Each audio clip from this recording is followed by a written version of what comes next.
Some facts and figures here. Alcohol is one of the most harmful substances on earth, if not the most harmful substance in the world. It kills more people than terrorism, wars, car accidents combined. It can injure millions around the world in accidents, violence and crime. And it also keeps hundreds of people, like myself, controlled by the disease, trapped by the disease. I'm sure now, if it was not, or if it was invented today, it would not be allowed, be legal, wouldn't it? Because it's caused so many issues. But you can't imagine a barbecue without beer, or a date without a glass of wine for some ladies and this sort of thing.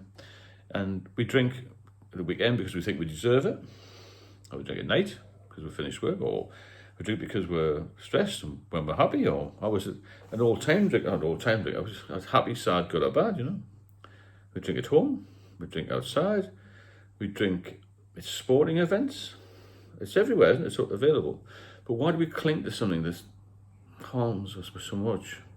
It's because, in my view, it's because initially it gets rid of your insecurities and you become more social. I thought I did anyway. But then it becomes a habit, and then it becomes an addiction, and then it becomes an active addiction, and you can't get out of it then. I mean, that can happen over a period of time. But basically, what happened to me was, I didn't realise I had all these problems until my anxiety kicked in. That was a thing for me. When I had a few drinks, I used to bat it off a little bit when I was younger.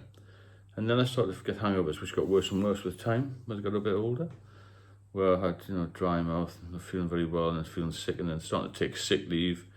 And then eventually I started to have hair of the dog.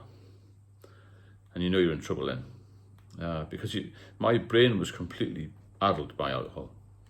I mean, everyone's different. Even the scientists don't know what goes on with alcohol. It's such a complicated substance. And not everyone gets problems. Not everyone gets addicted. Some people can go have a social drink, but I couldn't. I couldn't have a social drink. I was completely trapped by it very early on. And if you start to drink early on, then you're going to get issues. A lot of people say that the earlier you start as a drinker, the more chance you have of becoming alcoholic. That makes sense to me, and some of the doctors endorse that. But we drink a little bit because we feel, like I say, a bit insecure, makes it more sociable, and it gives you a bit of a relaxing feeling at the start, but that goes in the end. When I was finished drinking, when I was really ill, I didn't enjoy any drink. I was drinking, just trying to stay alive, really, in a way. But after a drink or two, when you're younger, especially me, it's not about me here, the world feels a bit lighter after a couple of drinks, doesn't it?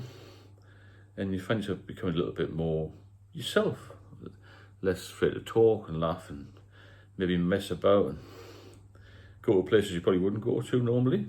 Conversations seem to flow all that easy, and strangers become friends, and you mix in with people. You meet members of the opposite sex sometimes, if that way inclined, or you just have a few drinks and somebody say, "Oh, let's get really drunk." And you think it's funny, don't you? But it's not funny. But you think it relaxes you, but what it does is it disrupts your sleep. It completely does in your liver.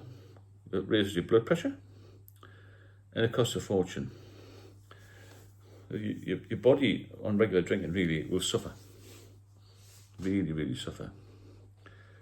But over time, the occasional drinker becomes a weekly habit, and then it's every other day, and then it's every day, catching up with friends, unwinding, sporting events, drinking at home. And some people, like myself, had a high tolerance to it because I drank so much. But as these rounds, the time you go drinking every day, it all adds up. It all adds up. And then eventually it'll start hitting the liver. Now, a lot of people will get the first stage of liver disease, which is fatty liver disease. Now, you won't know you've got that until you get a scan or even blood test or something else. So a lot of liver disease is classed as a silent killer. And a lot of people don't know they've got anything wrong with them. And some people have cirrhosis and never know. Until the end stage, which I got to, unfortunately, where you've got symptoms like ascites, you have a lot of tiredness, malnutrition, you're not eating properly, acute anxiety, all these sort of things. But it affects the heart, it affects your brain, it affects certain types of cancers linked to drinking as well. And the more you're drinking when you're younger, the worse you're going to be when you're older.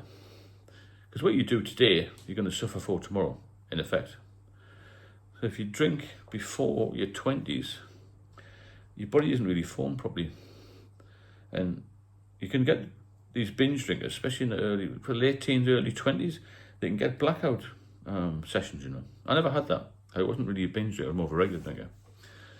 And then the binge drinking is just as bad.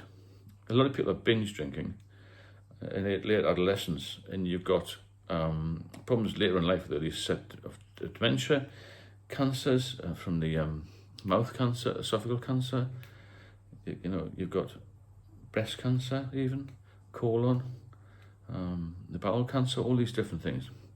And the risks start probably at a very low amount of alcohol, maybe 1 or 2 units a day. If you have any more than that, then your risks are going to increase, aren't they? Because it is a poison.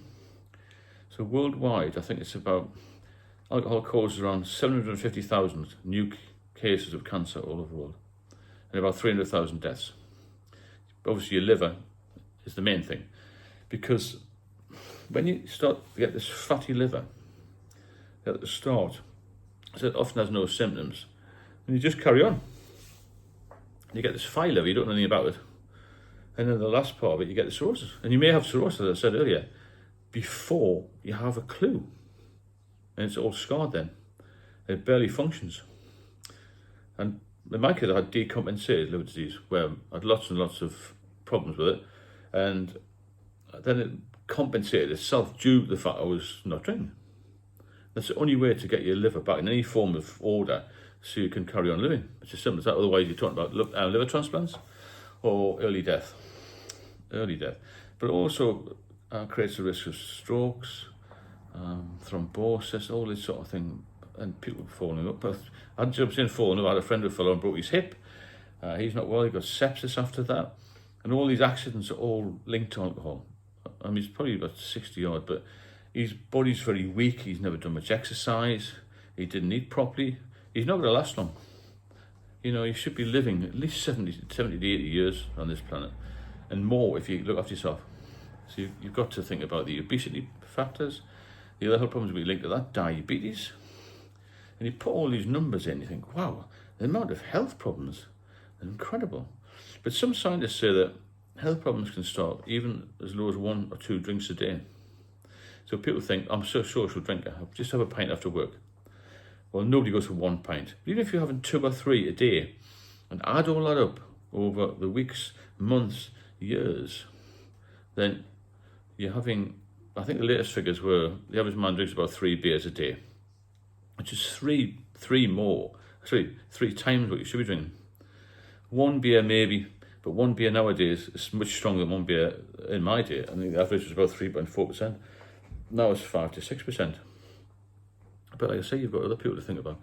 The drink drivers have had a drink, and they kill a pedestrian who's never had a drink in his life. And then you've got your family problems, your relationship problems, you've got all the crime issues that come from alcohol.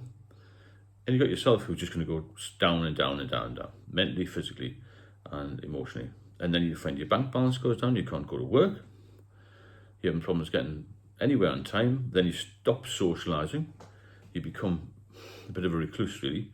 I used to get beer delivered, and it was easy to get that.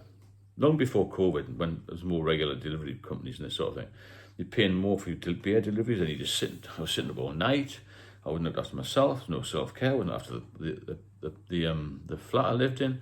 I had rats, all these problems, It was so easy to get stuck in this rut.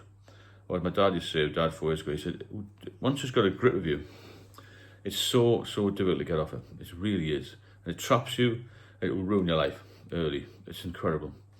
I could go on forever about the complications from alcohol. But one thing to bear in mind, it will completely mess up your life. Nobody that drinks a lot has a good time. Not when they're doing it all the time.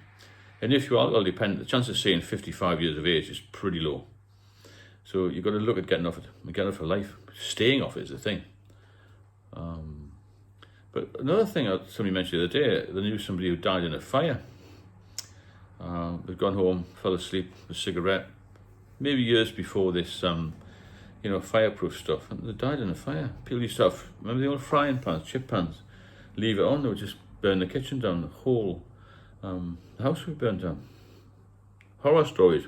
I'm a bit older than a lot of you, maybe, but I know, especially what I saw in the police service, a hell of a lot of crimes, murders and such like, start off with some sort of alcohol involved, especially domestics.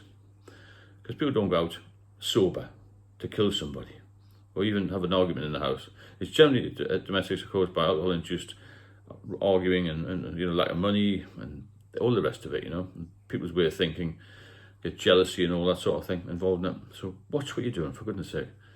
If you can get off it, get off it. If you want any help with that, please get in touch with me. There's a link in the description of the videos. I do a one-to-one mentoring service, which is very, very successful, and I've got fantastic feedback from that. I do lives most nights at 9 o'clock, so jump on them as well. A lot of good people on there, with a lot of advice. And stick around, watch the videos, like and share, and I'll speak to you soon.